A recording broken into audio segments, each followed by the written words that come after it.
Hello friends, welcome back to my channel. Friends, आज की इस वीडियो में सब्यसाची ब्लाउज की कटिंग और सिलाई का वीडियो मैं आपके साथ शेयर करूंगी। और साथ में फ्रेंड्स इसमें मैं आपको लेस से गला पलटना भी बताऊंगी। ये जो ब्लाउज है 36 साइज का मैं बनाऊंगी और इसे पीछे से डीप बनाऊंगी। ब्लाउज का जो नाप है वो मैं स्क्रीन पर दे रही हूँ, आप देख लीजिएगा। इसी नाप से कटिंग करेंगे। पीछे का जो पल्ला है उस पे देखिए हमने ये डिजाइन बनाया है। डिजाइन जो है कपड़े पर दिया हुआ था, उसी के हिसाब से हमने कटिंग करी है। और यहाँ पे आप देख सकते हैं कि जो एम्ब्रॉयडरी दी हुई है पल्ले पर, उसकी लंबाई चौड़ाई बहुत ही कम है। जैसे कि लंबाई 11.5 इंच है और हमें बनानी है 13 इंच की लंबाई।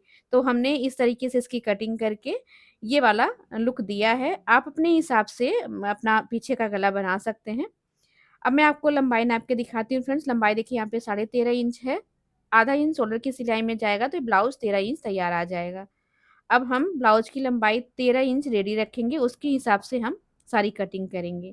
मैं आपको अस्तर बता देती हूँ फ्रेंड्स। इस ब्लाउज को कटिंग करने के लिए हमने 80 सेंटीमीटर का अस्तर लिया है, जिसमें से हमने पीछे का पल्ला और स्लिप की कटिंग कर ली है। सिर्फ आगे का पल्ला इसमें कटेगा। अब हमने पेपर ले लेना है, उस पर ब्लाउज की लंबाई रखनी है। लंबाई 13 इंच है, इसमें 1 इंच मार्जिन का ले लेना है। अब गले के हिसाब से शोल्डर रखना होता है। अगर आप गले के हिसाब से शोल्डर आर्म होल की मार्किंग करते हैं तो ब्लाउज बहुत ही परफेक्ट बनता है। तो देखिए गला हमारा 7 इंच डीप रहेगा, उसके हिसाब से हमें शोल्डर जो है 6.25 इंच लेना है। यानी कि 6 इंच में 2 सूत कम हमने शोल्डर लिया है। जितना शोल्डर लिया है उतना ही हम आर्म होल भी लेंगे, इस तरीके से। और लाइन को सीधा कर लेंगे। अब यहाँ पे जो हमारे ब्लाउज की फुल चेस्ट है वो 36 इंच की है।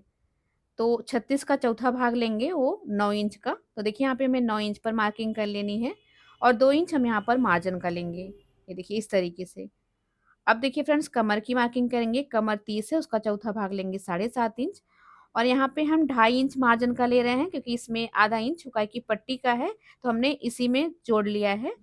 और अब लाइन को सीधा कर लेना है। अब देखिए फ्रेंड्स, हमें आर्म होल पर गहराई की मार्किंग करनी है। तो आधा इंच हमें आर्म होल की लाइन से अंदर आना है और इस तरीके से लाइन को मार्क कर लेना है। इसके बाद मैं इस पर आपको आगे और पीछे दोनों की गोलाई बताऊंगी फ्रेंड्स। यहाँ पे देखिए आर्म होल की लाइन को ऐसे हाफ करना है। हाफ करने के बाद देखिए यहाँ से यहाँ तक की लंबाई आपको नाप लेनी है। जितना इधर है उतना ही इधर भी रख लेना है। और फिर देखिए फ्रेंड्स, इस तरीके से डॉट डॉट करके आर्म होल की गोलाई देनी है। अगर आप इस तरीके से गोलाई देते हैं तो आपका जो स्लीव है वो परफेक्ट तरीके से इस पर बैठेगा। तो आपकी फिटिंग जो है परफेक्ट आएगी। अब देखिए आधा इंच अंदर की साइड लेते हुए अंदर वाली लाइन पर मिलाते हुए इस तरीके से आगे वाले पल्ले की गहराई दे देनी है। तो देखिए हमने दोनों आर्म होल की मार्किंग आपको बता दी है फ्रेंड्स। अब इसमें शोल्डर पट्टी जो है 1.5 इंच तैयार रखेंगे, तो 1 इंच मार्जिन का प्लस करके 2.5 इंच पर ले लेना है। गला यहाँ पे हमें मिला है 3.25 इंच का। शोल्डर पट्टी आपको अपने हिसाब से रखनी, जितना पतला आपको पहनना है। वैसे इस ब्लाउज में शोल्डर पट्टी पतली ही अच्छी लगती है। अब यहाँ पे हमने गले की लंबाई 7 इंच ली है और इस तरीके से एक बॉक्स बना लेंगे। अब देखिए फ्रेंड्स, इसमें हम थोड़ा सा ऐसे कर्व देते हुए पान गले का शेप बनाएंगे। आप चाहे तो अपने हिसाब से इसमें भी शेप भी दे सकते हैं, क्योंकि सब्यसाची ब्लाउज में भी शेप या फिर पान गला ही अच्छा लगता है। अब यहाँ पे टक्स पॉइंट की मार्किंग करेंगे फ्रेंड्स। चेस्ट हमारी 36 इंच की है, यानी कि 9 इंच की है। तो हमें टक्स पॉइंट 10 इंच पर लेना है और बेल्ट वाली लाइन हम 12 इंच पर मार्क करेंगे। जितने पे टक्स पॉइंट रहेगी उससे 2 इंच नीचे ही हमें बेल्ट की लाइन मार्क करनी है। तो आपको इस तरीके से टक्स और बेल्ट की लाइन को मार्क कर लेना है। अब देखिए फ्रेंड्स, हमें क्या करना है, यहाँ पे कटोरी का जो है ना साइज लेना है। 36 के साइज के हिसाब से हम यहाँ पर 6 इंच की कटोरी लेंगे। और यहाँ पे देखिए फिटिंग वाली लाइन से अंदर हमें 1.5 इंच पर लेना है। अब हम सभी पॉइंट्स को मिलाते हुए शेप बनाएंगे। तो देखिए यहाँ पे हम फ्रेंच कर्व का यूज करेंगे, ताकि अच्छा सा एक शेप आ जाए। थोड़ा गोलाई अच्छी लगती है, अगर गोलाई में शेप रहता है तो शेप आपको परफेक्ट तरीके से मार्क करना है। तो देखिए इस तरीके से मिलाना है, जैसे मैं आपको मिला के बता रही हूँ। आप देख सकते हैं कि नीचे का पार्ट हमारा कंप्लीट हो गया है। ये वाला पॉइंट देखिए 3 इंच पर है, जितनी कटोरी है उसका आधा। अब यहाँ से यहाँ तक इस लाइन को ऐसे स्केल से मिला लेंगे। देखिए जैसे मैं मिला रही हूँ, इसी तरीके से आपको भी करना है। एक बार आप पेपर पे प्रैक्टिस कर लीजिएगा, इसके बाद ही आपको फिर से कटिंग करनी है अपने ब्लाउज की। तो यहाँ पे देखिए हल्का सा गोलाई देते हुए ये वाला शेप बना लेंगे और फिर कटिंग करनी है। कटिंग करने से पहले देखिए फ्रेंड्स, आगे वाले आर्म होल में ना देखिए आधा इंच और नीचे जाकर इस तरीके से शेप को मिलाना है। सिर्फ आगे वाले आर्म होल में ये वाला शेप देना है। और अब देखिए हम जैसे हमने मार्किंग करी है उसी हिसाब से कटिंग कर लेना है। तो आपको भी इसी तरीके से करना है फ्रेंड, जैसे मैं आपको बता रही हूँ। तो हमारे आगे वाले पल्ले में ये 3 पार्ट ही कटता है, जिसमें से कि 2 पार्ट हमारा कंप्लीट है। ये जो तीसरा पार्ट है कटोरी का, इससे हमारा पफ बनेगा, इसे हम अलग से कट करेंगे। तो चलिए हम पहले कपड़े पर कटिंग करना सीख लेते हैं। तो यहाँ पे देखिए कपड़े को हमने डबल फ़ोल्ड करके रखा है। ये ओपन साइड हमने अपनी ओर रखा है फ्रेंड्स, क्योंकि ये हमारा जो ब्लाउज़ है फ्रंट ओपन बन रहा है। अगर आप इसे बैक ओपन बना रहे हैं, आगे से खुला नहीं बना रहे हैं, तो आपको अस्तर को फ़ोल्ड करके रखना है। अब देखिए जैसा हमने पेपर पे कटिंग किया है उसी तरीके से हमने मार्क भी कर लिया। बस 1 पैर का मार्जिन लेके, यानी कि 2 सूत के बराबर हमने यहाँ पे मार्जिन दिया। बाकी जैसा है इस तरीके से हम इसकी मार्किंग करके कटिंग कर लेते हैं। तो देखिए बेल्ट वाला पार्ट तो हमने कंप्लीट कर लिया है। अब हमें ये वाला पार्ट कंप्लीट करना है। इसको भी हमने देखिए खुले हुए भाग की साइड से रखा है। हुकाई की पट्टी के लिए थोड़ा-सा हमने देखिए आगे की साइड कपड़े को बढ़ाया है। बाकी जैसा इसका शेप है इस तरीके से उतार लेना है। देखिए जैसे मैं मार्क कर रही हूँ इस तरीके से मार्क करना है। अब नीचे की साइड देखिए यहाँ पे आपको ना ऐसे जैसे मैं मार्जिन ले रही हूँ इस तरीके से आपको भी लेना है किसी भी साइज़ में। तो ये सिलाई का मार्जिन है, बस इतना ही बढ़ाना है। इसीलिए हम लोग डायरेक्ट कपड़े पे नहीं कटिंग करते हैं, क्योंकि डायरेक्ट कपड़े पे कटिंग करने पे यहाँ पर समझना थोड़ा-सा मुश्किल हो जाता है। कटिंग कर सकते हैं, पर समझना मुश्किल रहता है, इसलिए आपको पेपर पे ही कटिंग कर लेनी है। अब ये वाले पार्ट को कटिंग करेंगे। इसके लिए फ्रेंड्स ये वाला पार्ट जो है ना आपको ऐसे जगह पर रखना है जहाँ पे कपड़ा स्ट्रेचेबल हो, क्योंकि अगर ये सीधे में कट करेंगे तो इसका पफ सही से नहीं आएगा। तो देखिए इसको हमने इस तरीके से रखा है और ऊपर की साइड दोनों कोनों को मिलाते हुए सीधी लाइन मार्क करी है और नीचे का जैसा शेप है उस तरीके से ऐसे मार्क कर लिया है। अब देखिए नीचे की साइड हमें आधा इंच थोड़ा-सा कम मार्जिन लेना है। मार्जिन उतना ही लेना है जितना सिलाई में दबाना है। तो इस तरीके से डॉट-डॉट करके मैं यहाँ पर मार्जिन ले रही हूँ सिलाई के लिए। ये देखिए, तो हमने नीचे ही मार्जिन लिया, ऊपर की साइड कुछ भी नहीं करना है, ऊपर की साइड जो लाइन हमने सीधी करी है उसी पे कट करना है। तो ये वाला शेप इस तरीके से मार्क कर लेना है। आई होप कि आपको कोई डाउट ना हो, ये चीज़ आप समझ पाए हों। यहाँ तक तो हमने कटिंग को कंप्लीट कर लिया फ्रेंड्स, अभी इसमें हमें थोड़ा-सा काम करना है टक्स के लिए। तो देखिए वो कैसे करेंगे, सबसे पहले तो हमें देखिए ये वाले पार्ट को अब हटा लेना है। अब इधर की साइड देखिए फ्रेंड्स, इधर की साइड हमारा टक्स लगा हुआ था, उधर की साइड हमें 1 इंच ऐसे डाउन करना है। 1 इंच डाउन पे निशान लगा के इसको इस तरीके से मिला देना है। इससे हमारा जो पफ है वो अच्छे से बनेगा। तो यहाँ पे देखिए इतना कट करके हमें निकाल देना है। अब जाके हमारा जो आगे का पल्ला है वो कंप्लीट हो गया है। तो सारे पार्ट को हमने देखिए अस्तर पर कटिंग कर लिया है फ्रेंड्स। अब हम क्या करेंगे कि अब इसी अस्तर वाले पार्ट को ना मेन कपड़े पर रखकर कट कर लेंगे। ये देखिए, इस तरीके से हमारा जो पार्ट है वो कंप्लीट है। अब देखिए अपने मेन कपड़े को ले लेना है और सारे पार्ट को ऐसे सेट कर लेना है और थोड़ा-सा कपड़ा एक्स्ट्रा लेते हुए कटिंग कर लेनी है। इसके बाद हम इसकी सिलाई करेंगे फ्रेंड्स। सिलाई के लिए हमें मशीन पर चलना है।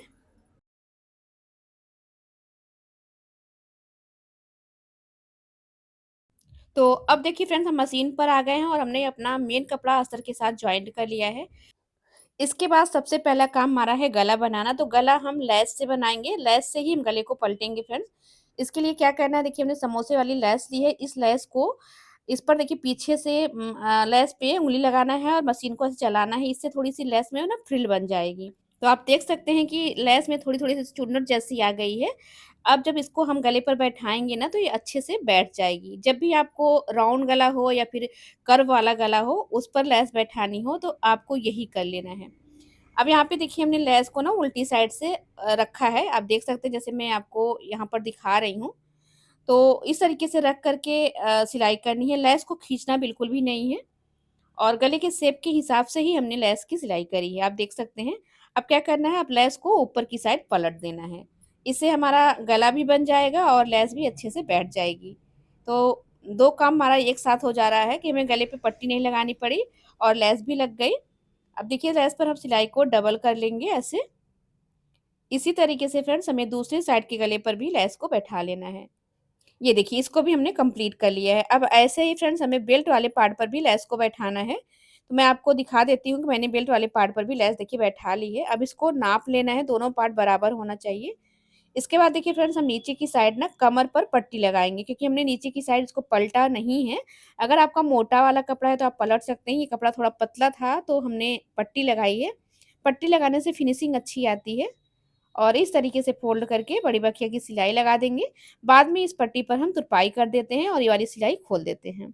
दोनों पार्ट को इस तरीके से कंप्लीट कर लेना है और देखिए इसको नाप लेना है, दोनों बराबर होना चाहिए। इसके बाद पीछे वाला पल्ला लेना है, पीछे वाले पल्ले पर इस वाले पार्ट को रखकर देखिए इस तरीके से साइड पे बराबर कर लेना है।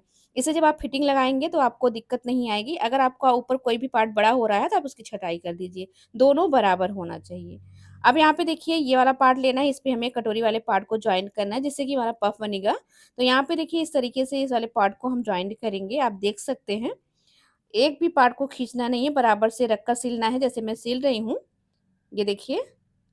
और सिलाई मैं आधा इंच के मार्जिन पर कर रही हूँ, मार्जिन के हिसाब से आपको सिलाई करनी, जितना आपने मार्जिन रखा है कटिंग करते समय, उतना ही सिलाई में आपको यहाँ पर लेना है। तो यहाँ पर देखिए फ्रेंड दोनों कटोरी हमने जॉइंट कर ली है। अब मैं आपको इसका पफ दिखाती हूँ, इसके बाद इस पर सिलाई को डबल करूँगी। देख सकते हैं फ्रेंड्स कि पफ कितना अच्छे से आया है, ये देखिए। अब क्या करना है कि सिलाई को ना डबल भी कर लेना है। अब यहाँ पर हमें बेल्ट वाले पार्ट को जॉइन करना है। तो बेल्ट को हमने परफेक्ट कर लिया है पीछे वाले पल्ले के साथ रखकर। तो इसमें जॉइंट करने में कोई दिक्कत नहीं आएगी। आपको क्या करना है, आधा इंच के मार्जिन पर निशान लगा लेना है। अब इसी मार्जिन पे सिलाई आपको करनी है। तो ये सब कर लेने से आपको सिलाई करने में आसानी रहती है। तो देखिए इस तरीके से हमने जो निशान लगाया है उसी निशान पर बेल्ट वाले पार्ट को ऐसे रखते जाएँगे और सिलाई को करते जाएँगे। ये देखिए इस तरीके से तो हमारा बेल्ट जो है ना अपने आप ही परफेक्ट तरीके से बैठ जाएगा, कोई दिक्कत नहीं होगी। तो बहुत ही ईज़ी तरीका है फ्रेंड्स, बहुत ही आसानी से ब्लाउज़ बन जाता है और ये स्टाइलिश ब्लाउज़ है जो कि काफ़ी ट्रेंड में है।